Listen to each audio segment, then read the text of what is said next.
we'll be waiting on someone to approve of us, our resume, our writing, and never be accepted.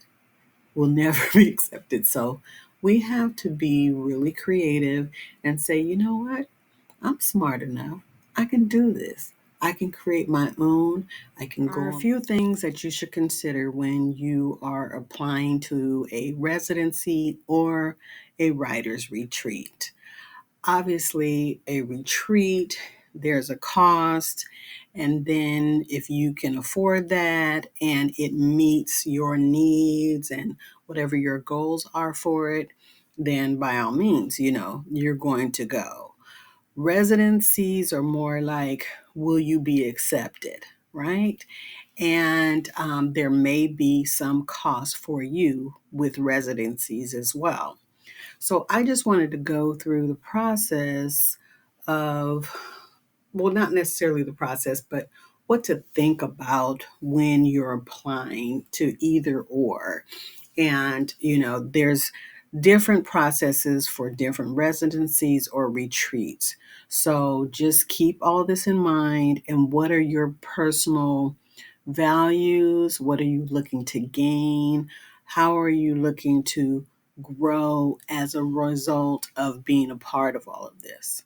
When you're applying to a residency or a retreat, you want to have your resume or your curriculum vitae um, already ready. And if it's for a specific type of writing, make sure that you're only submitting that writing that you have that pertains to the residency or the retreat. If they ask you for 5 pages, only give 5 pages. Don't give your entire book. They just want to see what type of thing, right? Or if you're creating something new, then maybe they're asking, what do you plan on doing? Right? Do you have something in the works? Do you want to complete a book that you've written? So you may be bringing your written copy, what you have already, and then you just want to get in a quiet space to finish it up so that you can actually publish your work. So you want to make sure that when you submit your CV, is what they actually call it, that it only has what they're asking for.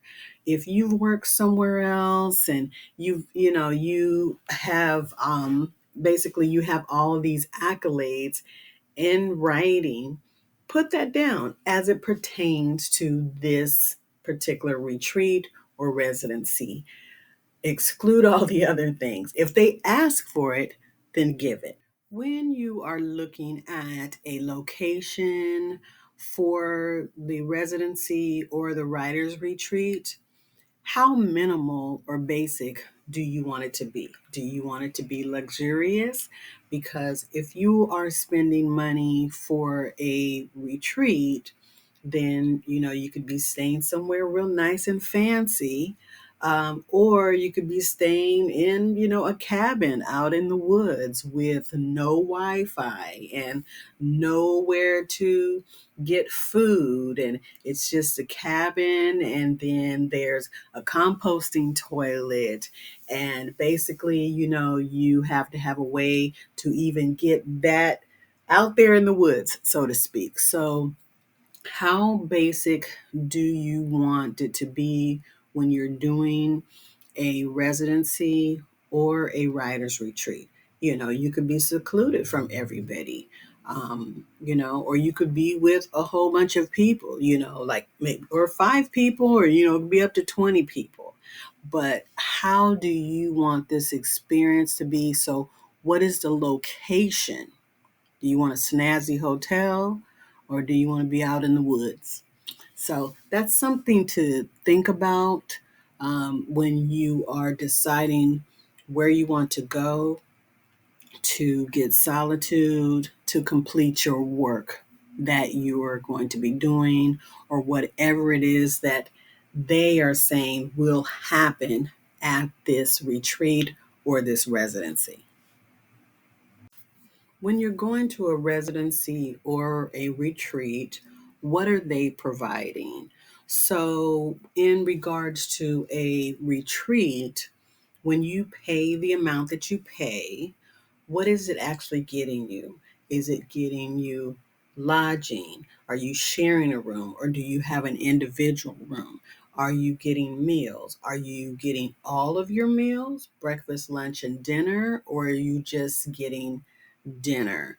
Are you just having lunch and then you have to figure out the other things? So maybe you're like running down to the store for the breakfast and the lunch, and then dinner will be provided for you the entire time. So find out what is going to be provided and then what you need to bring or get before you get there. Because, if you're at a snazzy place, then maybe there's other resources around, grocery stores, that type of thing, where you can jot over and get those things, or they're just convenient where you can walk to get them. But if you're out in the woods, you need to come with everything. Whatever they didn't provide, and you know that you cannot live without, you need, it's a necessity. You want to make sure that you have those things, because you may not be able to get to what I call back to civilization, right? So just make sure you know what's being provided so that you will be able to provide what you need, that you need on a daily basis. Now, the cost of a residency or a retreat really depends on location and what's being offered. So, you could have low end where you're paying $100 a day, and that includes a meal and your lodging. Or it could be $300 a day. And then it could be a little bit more fancy where you're staying and then you might have 3 meals a day, right? So make sure you know what the cost is, especially for a writer's retreat. Residencies, most of the time when people are applying for residencies, it comes with something. There is a stipend, there is something that they are offering you, because maybe you had to fly there and then, okay, you flew here, so we're going to feed you the whole week, right? So make sure that you know what your costs are and you know where you're going. So just if you don't know, ask, because you don't want to go and then you find that, oh, this isn't provided. I should have brought toilet paper. so, so just be mindful of these things. Read the fine print. Now, I know I may have mentioned this before a little bit or a lot, but when you're going to a residency or a writer's retreat, um, you might be required to write a specific piece, complete your manuscript, write about the location and your experiences. So, you just need to make sure that you meet that requirement or do the activities that they're going to be doing.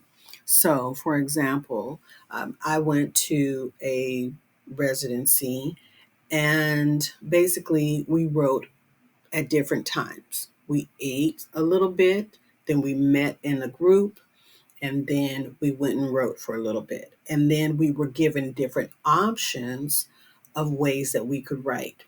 I brought my laptop. I'm used to doing that. But they also had a regular manual typewriter, pencil and paper, however you could do it, you were allowed to do that, right? They encouraged it, right? But they offered you so different, many ways to actually write, to get it out. Even if you just sit there in nature and you didn't physically write anything, but you just sat in silence and thought, right? That was good too. I just saw so many different people doing different things. So it was their different way of expressing themselves. Whatever they wanted to do, they could do. So if there is a requirement, sometimes they will say, you don't have to meet, but we'd like to gather in this area so we can talk about what your experiences it are, what you like to share, that type of thing. So there may be a time where you just want to be by yourself and you don't want to share, and that's okay. But just know that reading the different requirements and what they'd like you to do, it's always good to just kind of, yeah, let me go and meet some other people. Let me hang out with the people, and then I'll retreat back to what I need to do for myself while I'm here. Now, one thing I wanted to share before I go is that you can do your own residency. You can do your own retreat. You can say, okay, I'm going to go over here to this other place and I am going to just stay there. It's going to be quiet. You're planning it all out. And then when you come from that place, you have a completed piece of work. So it's not that you have to wait for someone to offer you a retreat or a residency. You can actually just go and do one yourself, or you can offer one for others to come to.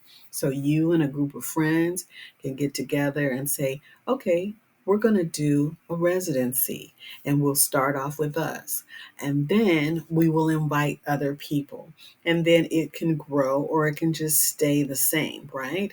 But just know that you do not have to wait on someone to give you what you've been waiting on, right? So just keep that in mind, because we'll be waiting on someone to approve of us, our resume, our writing, and never be accepted.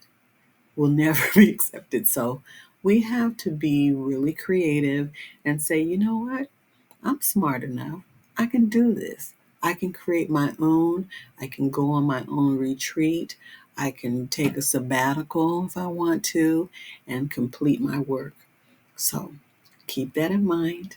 I hope this all helped you and you have a great rest of your day. Take care. Thank you for liking, subscribing, and sharing this video. Take care.